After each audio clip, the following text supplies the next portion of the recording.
Hi everybody, this is Joanna with Abstract Art Journal, and I wanted to do a quick video for you today, art journaling supplies for beginners. So I wanted to go over the different options you have. As far as sketchbooks go, or journals, I use several different kinds. I actually bought one of these sketchbooks. This has the thinner paper in it, 65-pound paper, which is kind of thin, but you can use that if you're just using craft paint. So the thicker the paint, the thicker the paper. So this is a good option. The next option is I do use these 90-pound sketchbook journals, and this is if you want to use water. You have to go up in the thickness of the paper, and that's if you want to do watercolors or anything that involves water. The next up I've got is I have a 160-pound journal, or 108-pound rather, and this also has thicker paper, which if you want to do, things that have water in them or do a lot of, other mixed media things, you want to get your thicker paper. Now, you can get away with thinner paper if you want to use a little bit of water by using gesso. Now, I use Liquitex Basics gesso because it has a little rougher surface, and I kind of like that.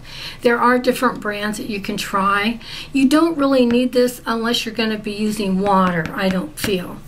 As far as paints goes, for my journals, I use craft paint, and I use several different kinds. Really, the cheapest paint that you can get as a store brand, these are great for journals because they're made with lots of water, so they're thin and they really do a great job. So I have different brands that are store brands, and Folk Art is a actual thicker acrylic paint, which you can also use this, and then I use this brand Americana, but really any store brand is fine. The other thing that you want to get if you're just starting out is just get a little set of brushes. Acrylic paint, you really only need the cheapest type of brush, synthetic brushes. And I bought this set. You get 3 flats and 3 rounds so that you can find what kind of brush you're actually using for the kind of painting you're doing in your journal. I have a tendency to end up using a lot more flats, but by getting an inexpensive set to figure out which type of brush you need is great. I also use a lot of sponge brushes, and that's to use gesso. If I'm doing any pasting or anything for my journals, I use either the white glue or glue stick. And to spread the paint, I also use these scrapers. These are like gift cards. You can use a few sponges also to put paint on in your journals, these inexpensive sponges.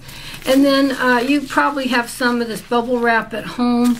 I like to use the cardboard, which you just pull off one side and you get this great pattern for stamps. Or you can make some foam stamps for your journal.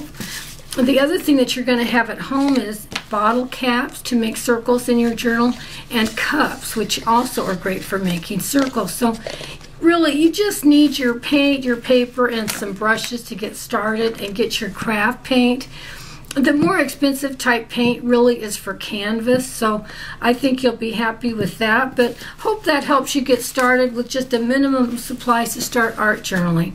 I hope you liked the video. Thanks, and have a great art day.